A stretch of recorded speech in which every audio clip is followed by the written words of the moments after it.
Hey math people. So the unit circle, it's a thing that teachers make you memorize. And we make you memorize it for two primary reasons. One, we expect you to be fluent and very quick with these trig calculations, and we also expect you to understand why it's important. And that second piece of the puzzle tends to be missing in many cases. For myself included, when I first learned the unit circle, man, I was a beast at this thing. You give me a unit circle quiz, I'm done in like 30 seconds. I turn it in with 100% accuracy. But if you asked me like any conceptual question on it, I would sit there not knowing what I'm doing. I was good at memorizing the values. Yeah, there's a root 2 somewhere. Yeah, there's a pi, but why? What's the point? That is the focus of this video. Let us start from the absolute ground up. Let's draw a line segment. Is that an enclosed shape? No. Let's try maybe 2. Okay, is that an enclosed shape? No. But it does create an interesting idea, creates an angle, which we may have to use a little bit later. Let's try 3 lines. 1, 2, 3. Wait a minute, this is something special. We are onto something here. We have ourselves our first polygon. So with these shapes, I have 3 segments, I have 3 angles, that new idea we just talked about. How about we call it a triangle? Nice prefix. Let's have fun with these angles, I guess. So this is a pretty small angle. Let's try to make a bigger one. Okay, nice. Let's go bigger. Let's go bigger. That's my angle there. What happens if I try to... Well, that didn't work. We have something to work with though. We have all these different angle measurements, but how do we measure them? Let's not really look at specifically a triangle now. Let's just talk about angles generally. We created that with the 2-sided shape thing we tried to make. So like we said, this was a pretty small angle. This angle looks particularly interesting to me because if I look around the room, I see a lot of them. So I'm gonna mark it with this special little symbol that says, that's a special angle to me. Now, we tried to make this shape earlier. What if I had a perfectly straight angle? And what's stopping me from extending past the point of no return? Now I'm gonna do something even crazier. What if I did a full rotation? Because when I restart this process, I'm just back to kind of where I started, so I'm not really that concerned with that angle. Huh, that's strange. We created a shape there. It's called the circle. Maybe we might use that a little bit later. So, how do I measure these things? Some dead dudes told us 360 degrees represents a full turn, a full rotation, a full circle. Why did we choose 360? I don't know. Why is the sky blue? There's an official reason, something Babylonians and Egyptians, and we calculated some sort of pattern in the sky which represented 360 days, and there's something about using base 60 as a number system. I don't know why you would do that, but there is a little bit of rationale there. Explore it in your own time. Maybe you can enlighten me. But regardless, we chose 360 degrees, and honestly, it's a pretty good number. It's got a lot of good factors. It looks like all these numbers, not you, all divide 360 quite well. And actually, there are 24 factors in total for 360. So you know what? I'm a fan of 360. Okay, so if this is 360 degrees, I guess half of it would be 180. And a quarter of it would be 90 degrees. I like this 90 degrees because guess what? It creates a triangle if I connect the 2 endpoints of those 2 segments. I cannot do that with these things. Well, I can with this, but not with that angle, that larger angle. You see what I'm saying? All this angle talk begs the question, how many degrees are there to a triangle? Let's start with what we know. We know that a straight angle is 180 degrees. I made 2 of them. I actually made them such that they're very special to one another. They are perfectly parallel. The classic love story of 2 lines that have everything in common but never meet. What if I made a triangle with this? I'm gonna connect to a really random point on this top line, and honestly connect to 2 random points on this bottom. I know that this angle right here is 180 degrees. So this is an angle, this is another, and this is the third. all three of these angles, x, y, and z, must add up to 180 degrees. Wow, look at these two angles right here. We might know something about alternate interior angles being congruent. How about we apply that property? Here I actually have an x, and this other angle is my z. Since I know x, y, and z all add up to 180, it looks to me like a triangle has 180 degrees inside of it. So how about we fixate on the specific instance where one of the three angles, is 90 degrees. These other two must add up to 90 degrees. 90 plus 90 is that 180. Let's explore this a little bit more. So like I said, I really like these triangles. It has a quarter of a full rotation within it, 90 degrees. I like this angle so much, I'm gonna draw a little symbol there just to show my love for it. And this triangle is just right to me. It's just feels so good. I'm gonna call it the right triangle. And you know what, with this right triangle, I notice that this segment opposite to the 90-degree angle is always the largest. So this segment in particular is really cool to me. It's so cool, I'm gonna name it the hypotenuse. I mean, when you look at that segment, doesn't it just scream to you hypotenuse? Oh, and then these two things, I don't know. I got two legs, we'll just call them legs. So for me to continue with this, I need a little bit of help. Pythagoras, I call upon thee. Nicely done, Pythagoras, high five. So the Pythagorean theorem is pretty nice. I have a feeling that this thing's gonna be pretty useful. So we talked about how these two angles must sum up to be 90 degrees. Makes me think, are there any special angles for these two as well? I mean, sure, we have the lovely 90-degree angle here, but have we considered instances where these two might be fixed? Instinctively, since I love this 90-degree angle so much, what if I divided it by 2? Oh, okay, 45 degrees. Maybe fixing it to be 45 degrees might be special. What if I divided it by 3? Okay, that's 30 degrees.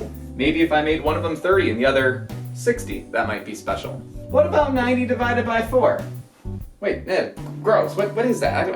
Get this out of here. No, let's not do that one. Let's fixate on these two cases. So, I love myself some right triangles, but I realize that there are other shapes in this world. Let's consider a square. Yeah, pretty boring to me too, but with the square we do have actually 4 90-degree angles, so you know what? Maybe a square is not too bad. 4 times the fun. But I really like triangles. So maybe in this square, where all these segment lengths are 1, I want to make a triangle. So I'm going to connect one angle to another to create a diagonal. Well, would you look at that? Here's my friend, in the flesh, the right triangle. But here's the thing, I love the hypotenuse, yet I don't know what it is. I do, however, know what these two legs are. I guess we can use those. If only there was a tool for this. That's right, thanks Pythagoras. So we know the two legs. If we square them up and sum them, it must equal to the square of the hypotenuse. I have a leg of 1. So 1 squared plus 1 squared,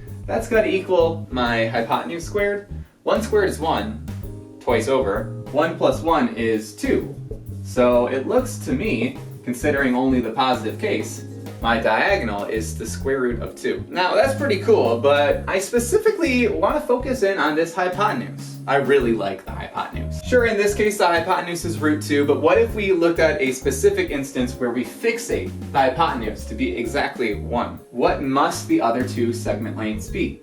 So I have some choices. I could do Pythag all over again, knowing that these two question mark distances are the same. Or I can actually hone in on my old blue triangle. If this diagonal is the square root of 2, how can I make it a 1? I know that anything divided by itself is 1, so let's do precisely that.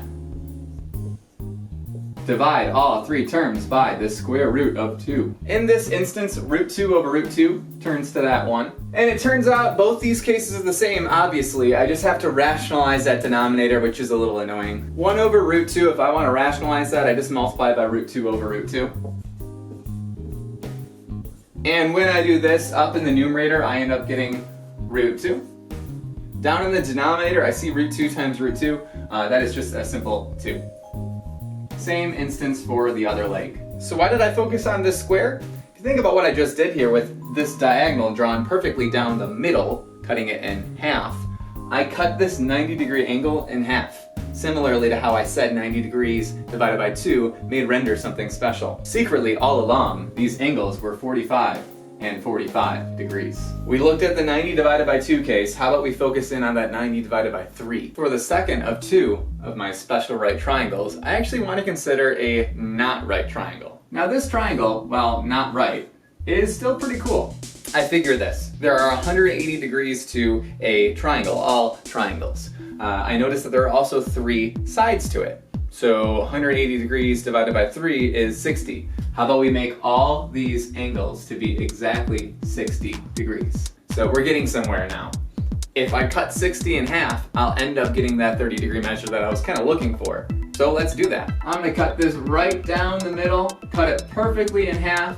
Ooh la la, here is that 90-degree angle. So this would be 30, this would be 60, and this would be 90. Huh, okay, so I didn't attach any measurements to it. Maybe I should have. All these segment lengths are 1.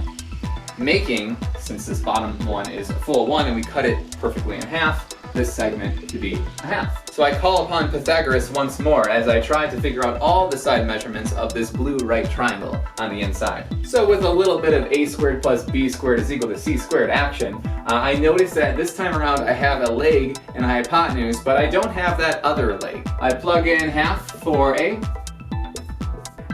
don't touch b, and I plug in 1 for c. I notice that this turns out to be 1/4 plus b squared, and that's equal to 1.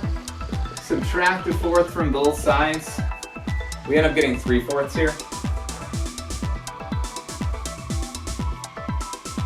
Lastly, take the square root, only considering the positive version of this. So I notice the square root of 3 is something I don't know. I'm just going to keep it as the square root of 3. The square root of 4 is something I know. The square root of 4 is 2. b here is equal to the square root of 3 over 2.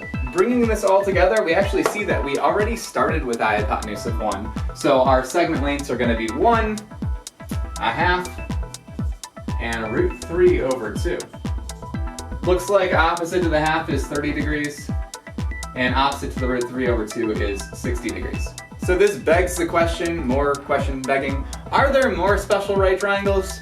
Probably, yeah. I mean, to some extent, all triangles are special. I don't know, watch a black pen, red pen video. He's got a lot of cool ideas on special right triangles. For now, in the math teacher lens that I'm currently viewing through, the only 2 special right triangles are the 45-45-90 and the 30-60-90. Alright, so for this next part, for someone who sucks at drawing, this part's gonna be, just bear with me. So that was a little unsatisfying, right? Only 2 types of triangles worth talking about that are right. We got the 45-45-90, we got the 30-60-90, but what about, say, a 20-70-90? What about a 10-80-90? What about a 38.4, whatever the other number has to be, 90? What about all the other triangles you can create? Keeping this idea of fixating the hypotenuse at 1, we can draw this on this line. So the 45-45-90, let's just kind of say one of the vertices of the triangle is going to be right there. For the 45-45-90 case, I don't know.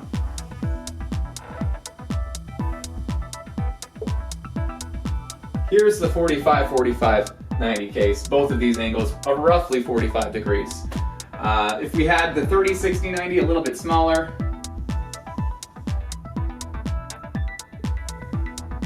also creating the 90 degrees. But like I said, we can consider other angle measurements. Why not? So I'm fixating, every single time, I'm fixating the hypotenuse to be exactly 1. And I can keep going on with this idea.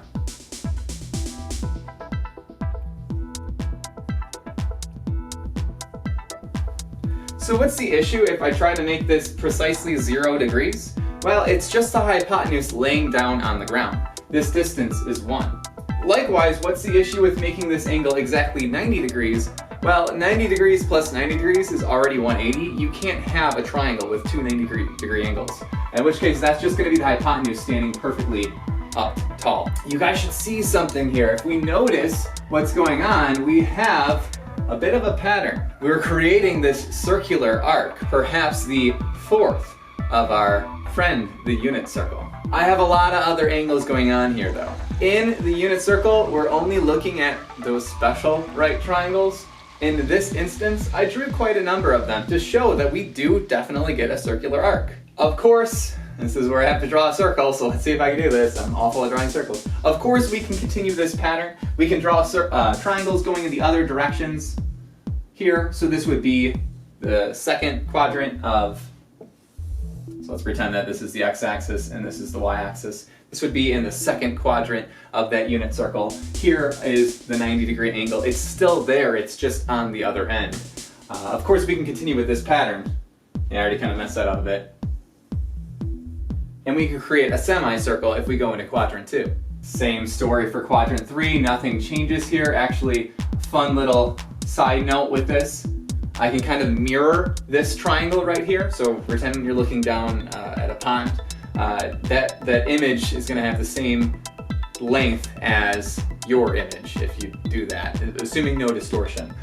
So in this case, this hypotenuse, all these hypotenuses, we're always 1, mind you, is the same. This segment length, very clearly here, the same, and these two segment lengths are also going to be the same. We can continue this idea into the third and obviously fourth quadrant as well. Yes, here he is, the circle.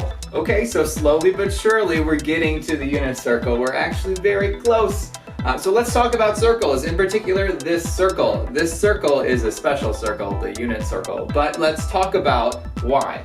I notice here that no matter where I go, if I start from the center and I go to the end of the circle, I always have a radius of 1. So you should know 2 important aspects of a circle. You can calculate its area and you can calculate its perimeter. And the perimeter is called something special when it's a circle. It's called your circumference. So one of these 2 is a little bit more important than the other. I encourage you to use a little bit of logic here.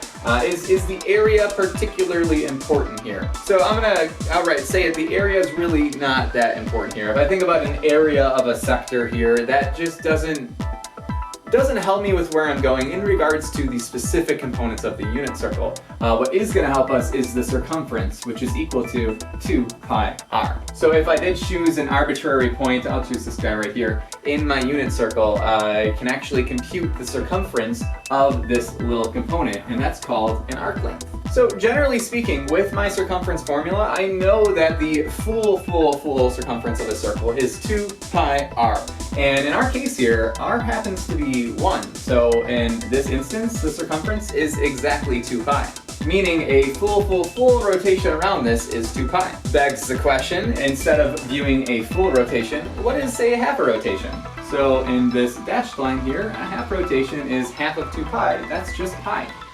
Quarter rotation, it's half of pi. It's pi over 2.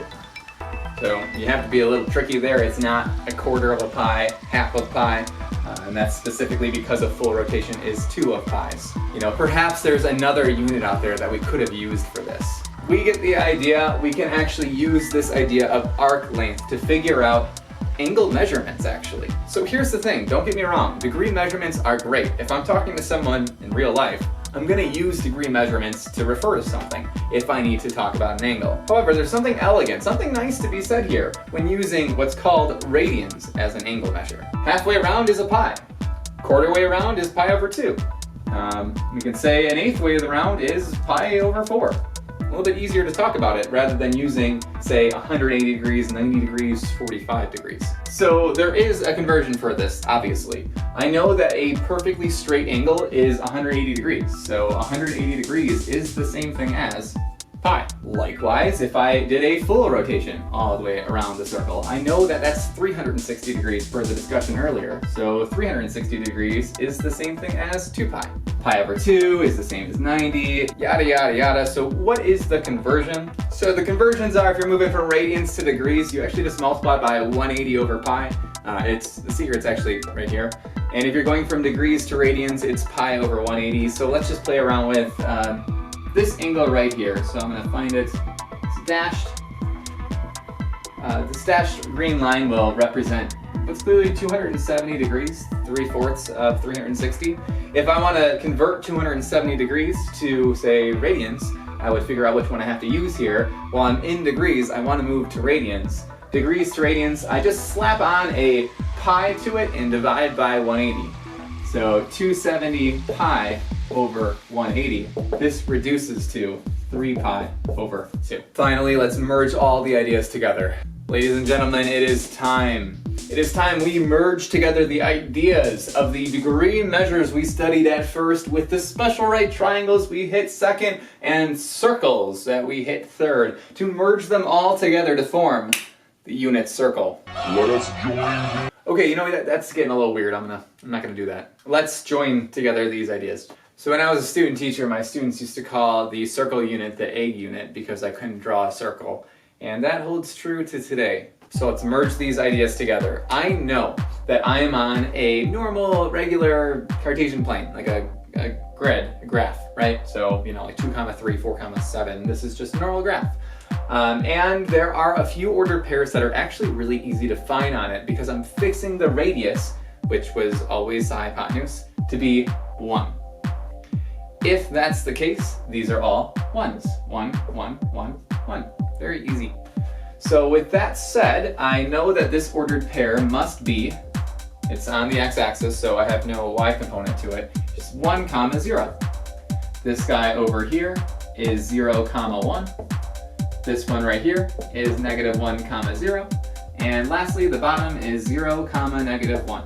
Those are the easy ones to find. You don't need to know anything that I just taught in order to really get those. Now, if you remember, within each quadrant of the unit circle, we have 3 critical points. And I'll actually just draw them right now. 1, 2, 3. These 3 points are actually considering the special right triangles. We have the 45, 45, 90, right? So we have that 45 degree angle, which I'm gonna create right now. So here is the 45, 45, 90. I know that the radius here is 1, the hypotenuse is 1, and we already found those segment lengths in the special right triangle part of this video. We found them to be √2 over 2, both of them actually. So this ordered pair is going to be √2 over 2, comma, √2 over 2. Both of these distances represent those numbers. A similar idea can be explored with looking at these other 2 ordered pairs, both of these representing the 30 and the 60 degrees in the 30, 60, 90. So in this case right here, we have 30 degrees and we have 60 degrees. And again, this radius is still 1. That doesn't change. The hypotenuse is still 1. If you remembered what the numbers ended up coming out to be in that case, I believe this came out to be √3 over 2, and this one came out to be 1/2. So the x component is √3 over 2, and the y component, the up and down, is 1/2. We're actually just kind of reorientating a 30, 60, 90 for this final ordered pair in quadrant 1. We're making it a 60, and I'm writing all over it myself at this point, a 60, and this will be 30 degrees. It's still a 30, 60, 90. Except this time around, the shorter segment represents the x value, and the larger segment represents, I was running out of space in my camera, and this longer segment is the √3 over 2, and that's the y component, bringing this ordered pair to 1/2, comma, √3 over 2. Now, we already talked about all the angle measurements associated with it. I know that in this case, a 30 degree measure is associated with this ordered pair. In this case, it's a 45 degree measure. In this case over here, it turns out to be that 60 degrees. And this one over here, the 0, 1, that one's just sort of intuitive. It's something you can sort of explore intuitively. I know that the axes intersect at a perpendicular angle, and a perpendicular angle is that 90 degrees. It's a quarter of that full 360. Obviously here, if the hypotenuse is just sitting on the ground, that's at 0 degrees, so that doesn't change. If we want to talk about the radian degree measures associated with that, we can use the conversion formula, or we can just use general intuition, knowing that this full rotation represents 2 pi. So a quarter of 2 pi, it's that pi over 2. If you want the math for that, 2 pi over 4 reduces to 1/2 pi, pi over 2. For the 45 degree angle, this one is just half of pi, so 1/2 of 1/2 is a quarter. So this represents pi over 4. Leaving us with the 30 degree case and the 60 degree case, you can use the formula for this. So I know that if I multiply 60 degrees by pi over 180, 60 over 180 is a third. So this will be pi over 3. And half of 60 is 30. So in this case, half of pi over 3 would be pi over 6. And that is the first quadrant for you. So once you have the first quadrant, the other 3 immediately follow. So if you think generally about ordered pairs, we know that if you're in the first quadrant, you have an ordered pair that is a positive number and a positive number, positive x, positive y. If you're in the second quadrant, your x is negative, so it would be a negative x and a positive y.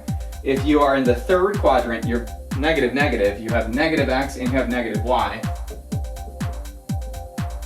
And if you're in the fourth quadrant, it looks like x this time around is positive and y is the negative below the y-axis. So let's just mirror this idea over 3 times and call it.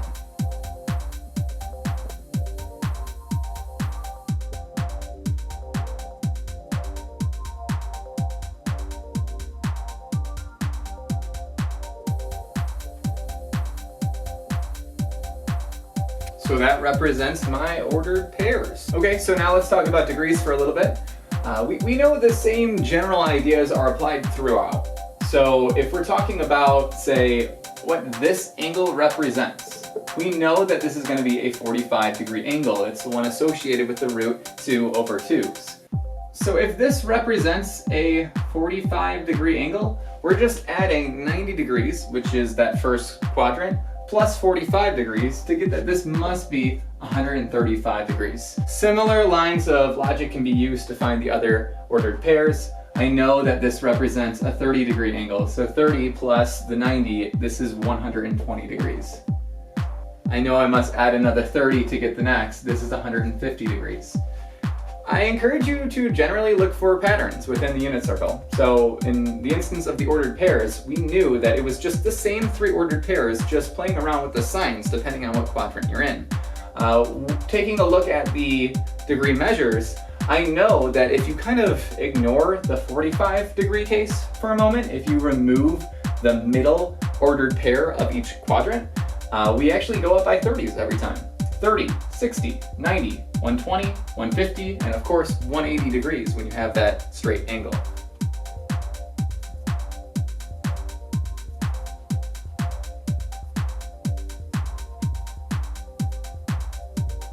Now if we look at just the 45-degree case and we remove the 30, 60, 90s out of the equation, we are going up by 45s every time. 0, 45, 90, 135, 180. This one must be 180 plus 45. Okay, so that does it for the degree measures. Lastly, we have the radians for each of these cases. We finished the first quadrant, let's do quadrants 2, 3, and 4. So for the radian measures, obviously you can use the conversion formula for each of these degrees. I don't encourage you to do that. Actually, the whole point of radians is because it's a little bit more intuitive to play around with than degrees in regards to the unit circle.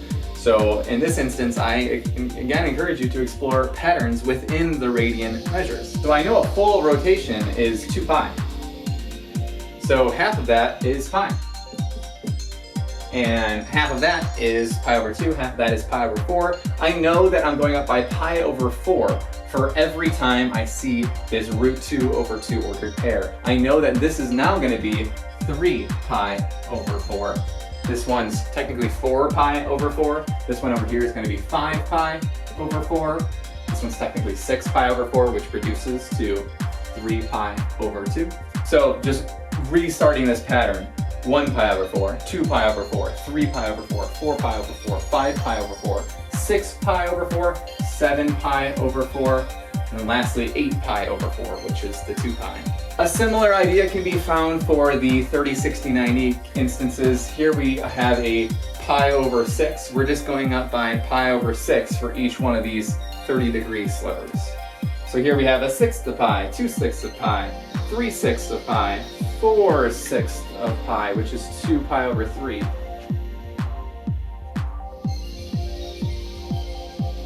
5/6 of pi, 6/6 of pi, 7/6 of pi, 8/6 of pi, which reduces to 4 pi over 3, 9/6 of pi, which reduces to 3 pi over 2. 10/6 of pi, which reduces to 5 pi over 3. Then lastly, we have the 11 pi over 6. And that is the unit circle from complete scratch, ground zero. Please continue to math on, and I will do the same. I'll see you in the next video.